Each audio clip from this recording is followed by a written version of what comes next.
C5. So we've got Alex Cruikshank here to present on behalf of Greg, excuse me, losing my voice, on behalf of Greg Thorpe. Hi, thank you. It's Alex Cruikshank. Greg couldn't make it and he sends his apologies, but up until yesterday he thought he might, and he sent me the presentation and said, "You're it," so I'm on. Okay, so let's talk a little bit about the scope of C5. C5 has had a particularly interesting development the last few years. Around about 10, 15 years ago, we started to realise that C-grade no longer had a G in it. It was now end-to-end. There was a lot of distribution, so it was no longer grand systems, and I think C6 perhaps beat us a little bit on that. But the reality is that we're now an end-to-end system. We look at all various sizes. But we've really got two discrete scopes in C5. First, we've got the wholesale and market rules, which is really about markets. And when you look at around the world, about half of the countries in the world have market-type based systems. The other half don't. The other half regulated-based systems. And, of course, networks have always been regulated because they're a monopoly provision. So there's two different aspects of our work. So that the trading, bidding, dispatch, how to make that work. Then there's the regulatory aspects of how to get the money into monopoly businesses, how to control them, how to make it work, enforcement, regulated access, things like that. So they're the different aspects of the sort of work we do. The focus we're having at the moment is very much on, as we move to the distributed system, is on reliability reserves, adequacy, security, which is a really interesting area because when I started in the industry, which is a fair while ago now, thinking back, it was all about, we had a customer that might vary slightly, but we had pretty reliable systems that we could dispatch pretty reliably. Now we have a system where the generation is no longer so dispatchable.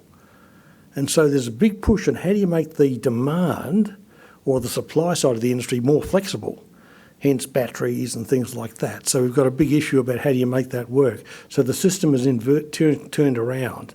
And when you look at 10 years ago, France brought in their NEBEF system, which is about demand response. That was all about the sole purpose. The reason was to introduce flexibility to manage the variability of wind and other supplies into their system. So there's a real issue about how the system's changed around. Obviously metering, particularly smart metering, is an issue for us.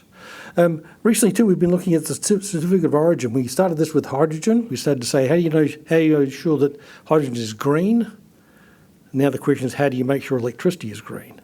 If you're going to say it's green, what's that really mean? And consumer electrification, what happens if everybody stops going on gas, because gas provides a hell of energy, and everyone starts using electricity for that. How's that going to work? And how we make that all play out? And there's a question about engagement. How do you engage with the consumers? How do you make the consumer energy initiatives work? How do you make them interested? This is all the question. And we talk about LEC. LEC is not a concept. This was a local energy community. Not a big concept in Australia, but it's quite big in Europe. This is where communities want to interact with the market in their own way. We have a couple in Australia where you have people who are saying, look, we would interact our own way.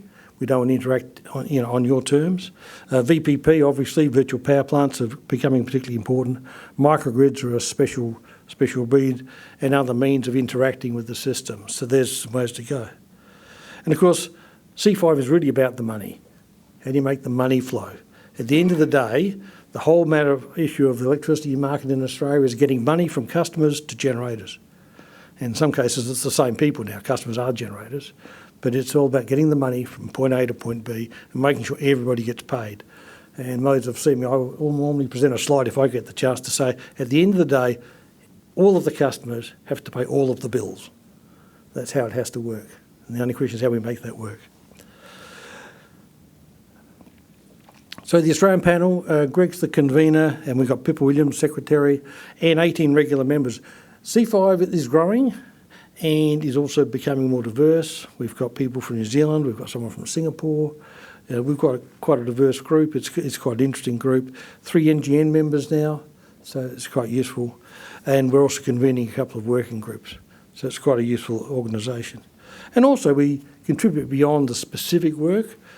Greg, before him, was a member of the Electra editorial board, looking at getting papers from Australia in particular into the international forums, and some people are smiling because they know I've tapped them on the shoulder demanding a paper from them. So if anything exciting happened in Australia, the first thing we did was say, oh, write a paper, and we got them into Electra.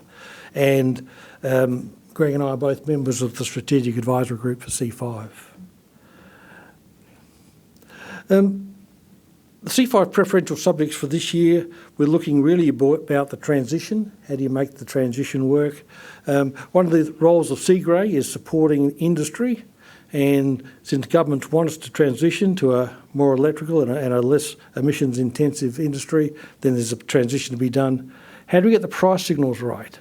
For those that remember the Smart Grid, Smart City trial done, I'm trying to think how long ago that was, in Newcastle, we got a massive amount of benefit. Half of that benefit was better price signals, okay, because that's really what drives it. So, and half of that benefit was actually stopping people investing badly. And that's one of the problems we have in the industry, is people invest in the wrong thing, particularly consumers. So getting the investment right. And part of that is network pricing, cost-reflective pricing. Part of that is energy. Part of that is getting rid of subsidies. And that's the sort of issue we're talking about here, and practical experiences. And there's some little subsets in those. So resource adequacy, allocation of costs, trade-offs between market and regulation. It's interesting, there was just a paper came out recently talking about the massive benefits if we go to markets and efficiency. That was in the paper a couple of days ago. Of course, that was the peer review. We had that. And we got all the efficiency, we built all these market systems, and then they slowly got chipped away. And now we're saying, well, we've got all this benefit, we can go back to all these market-based systems. Because at the end of the day, in theory, and this is the theory of economists, that markets favour consumers. That if you have a market, consumers usually win. So that's the role of markets.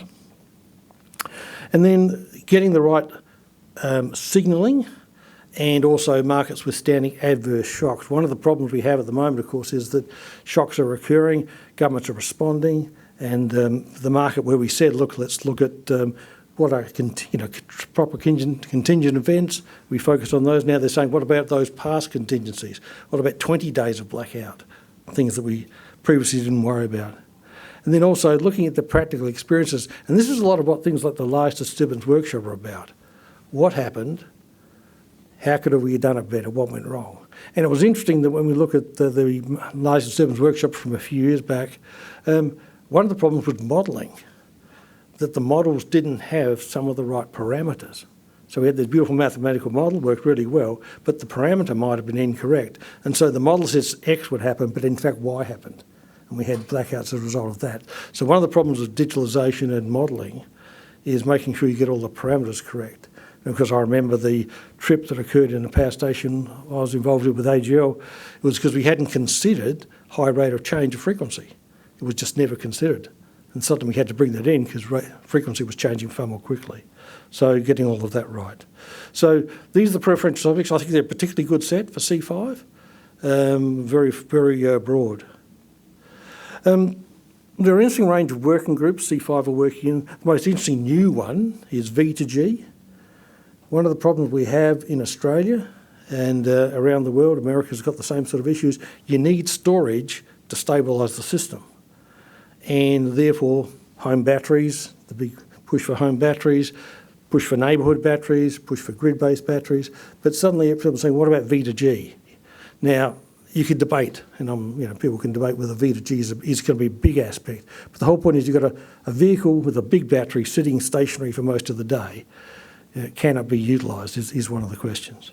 One of the oldest groups we've got, of course, is the New Energy Market Local Energy Communities. That's been going for a number of years, and that's still examining how to get the local energy communities more efficiently integrated into the system.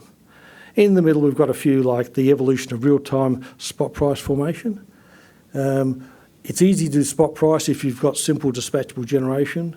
When you've got zero-priced dispatch elements like wind and solar that's zero price at the time of dispatch, how do you bring that into the price? How do you make that evolve correctly? And of course, the issue of non-firm grid access is one of the problems. In the original market design, we followed in many ways the gas market. You had firm access and non-firm access to networks. And of course, if you can't have firm access, how do you price that? That hasn't worked. I'd have to say the Australian market has not got that right.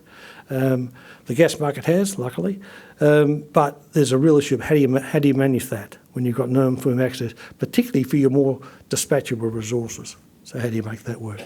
So there's a range of working groups. You see we've got 2 from Australia looking at capacity and spot price formation, which is Greg himself who's on that one. So the real role for the future for the Australian panel is very much maintaining the momentum of getting some active groups. And at the latest meeting we had in Adelaide, there are a couple of new areas proposed. One of them is real-time data. One of the issues now is getting customers data that they can use and operationalise, or at least to the people who are managing their resources.